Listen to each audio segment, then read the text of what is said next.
bin Abdullah Az-Zahid pernah bercerita. Beliau punya teman yang juga adalah seorang ulama yang bernama Abu Hafs Al-Kabir.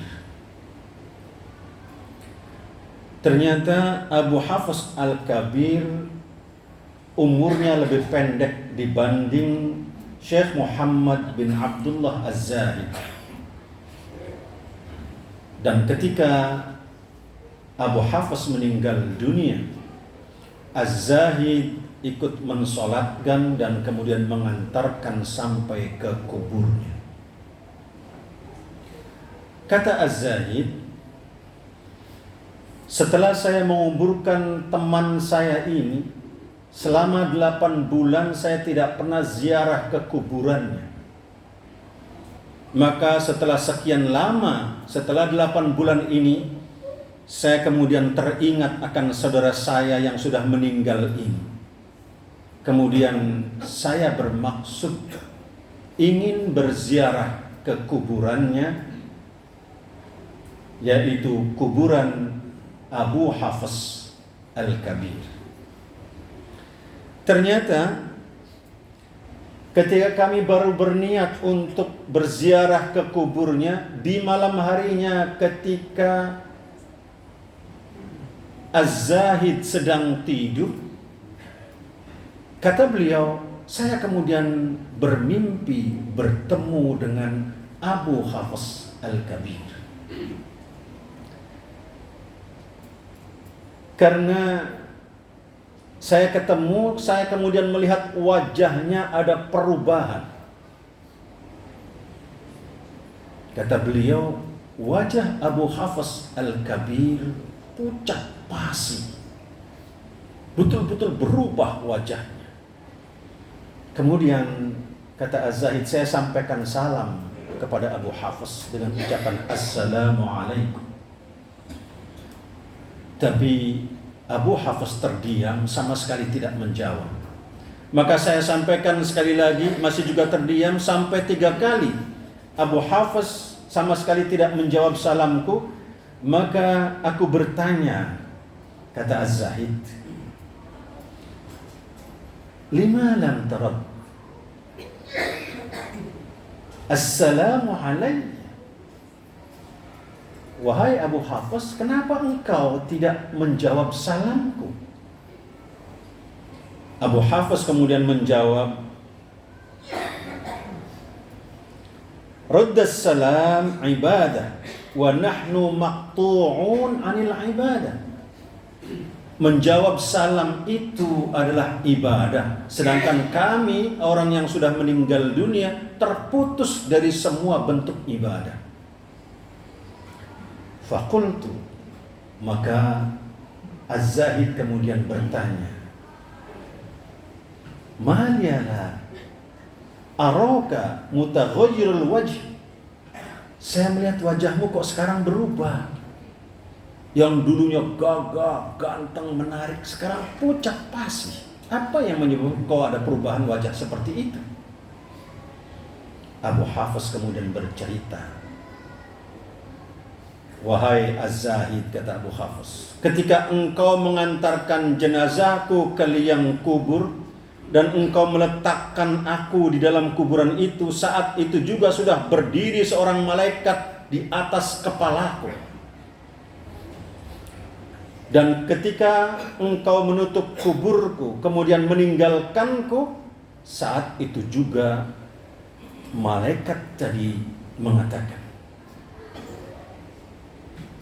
Ya Syekhus Su, wahai orang yang suka berbuat keburukan.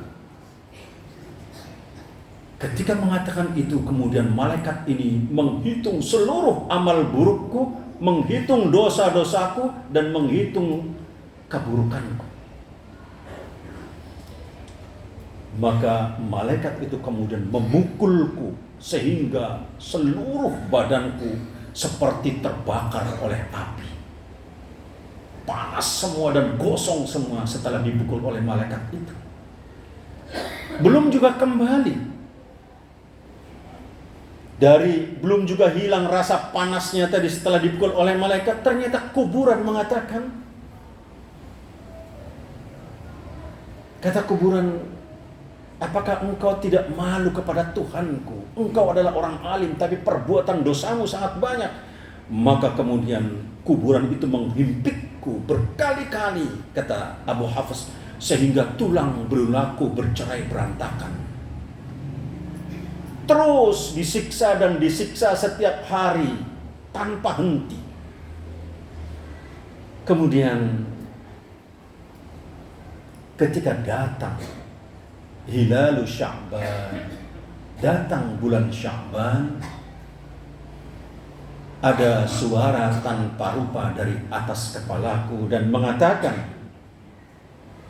ayyuhal malak, wahai malaikat, irfa'anhu, angkatlah dia, fa innahu ahya lailatan min Sya'ban fi umri, karena sesungguhnya orang ini pernah menghidup-hidupkan malam-malam Sya'ban pada satu malam di sepanjang umurnya. Wasiyamu yauman min ayyami, dan kemudian dia juga pernah berpuasa satu hari di hari-hari bulan Sya'ban itu. Maka kata Abu Hafs, farafa'allahu ta'ala al-'adzabu anni, kemudian Allah mengangkat, membebaskan siksaku, membebaskan siksa dariku, bihurmati qiyami lailata min Sya'ban, karena penghormatanku, karena sikap memuliakanku di malam-malam bulan Sya'ban, wasiyamu yaumin minhu, dan aku berpuasa satu hari di antara hari-hari di bulan Sya'ban itu. Thumma basyaroni, kata Abu Hafs, kemudian Allah memberikan gembira balasan kepadaku, al-jannah bil jannah war rahmah, dengan surga dan rahmat. Hadirin sidang Jumat rahimakumullah. Sekarang ini kita berada di bulan Sya'ban yang tadi disebutkan oleh pengurus kita. Sekarang ini adalah kita tepat pada tanggal 6 bulan Sya'ban. Jangan lewatkan kesempatan bulan Sya'ban ini untuk mengisi kegiatan-kegiatan amal-amal soleh, terutama bermunajat di malam hari, menemui Allah Subhanahu wa ta'ala. Kalau kita melihat kisah ini, Abu Hafs ternyata melaksanakan qiyamul lail hanya satu kali, dan puasa di bulan Sya'ban, diniati puasanya adalah menghormati bulan Sya'ban satu hari, tapi ternyata mengantarkan dia untuk dibebaskan dari segala bentuk siksa saat ada di kuburnya. Betapa kalau bulan Sya'ban itu setiap malam kita bangun dan kemudian kita mendekatkan diri kepada Allah, bermunajat kepada Allah Subhanahu wa ta'ala. Bersyukurlah bagi kita yang sudah terbiasa bangun malam, mendekatkan diri kepada Allah, sehingga tidak mengalami kesusahan untuk bangun malam di bulan Sya'ban ini. Tapi bagi kita yang merasa susah untuk bangun malam bermunajat kepada Allah, paksakan di bulan Sya'ban ini. Meskipun sudah dekat-dekat dengan waktu subuh, lakukan sholat di malam itu, bermunajat kepada Allah. Mudah-mudahan itu amal yang akan mengantarkan kita untuk mendapatkan nikmat di kuburan nanti. Dan mudah-mudahan amal itu yang akan membebaskan kita dari segala bentuk siksaan dalam kubur nanti. Jangan sepelekan amal-amal sunnah. Kadang amal sunnah ternyata mengantarkan kita untuk keselamatan dan kebaikan di dunia dan di akhirat. Lebih-lebih nanti, seminggu yang akan datang, kita akan menghadapi nisfu Sya'ban. Yang jelas-jelas nisfu Sya'ban Rasulullah dibangunkan langsung oleh malaikat Jibril. Sengaja dibangunkan malam-malam itu. Dan Rasul bertanya, ada apa wahai Jibril? Jibril kemudian menjelaskan, kata Jibril, ya Muhammad, hadhihi lailatun tuftahu fiha abwabus sama wa abwabur rahmah. Malam ini telah dibuka semua pintu-pintu langit dan pintu-pintu rahmat. Untuk apa? Untuk menerima permohonan semua hamba Allah Subhanahu wa ta'ala.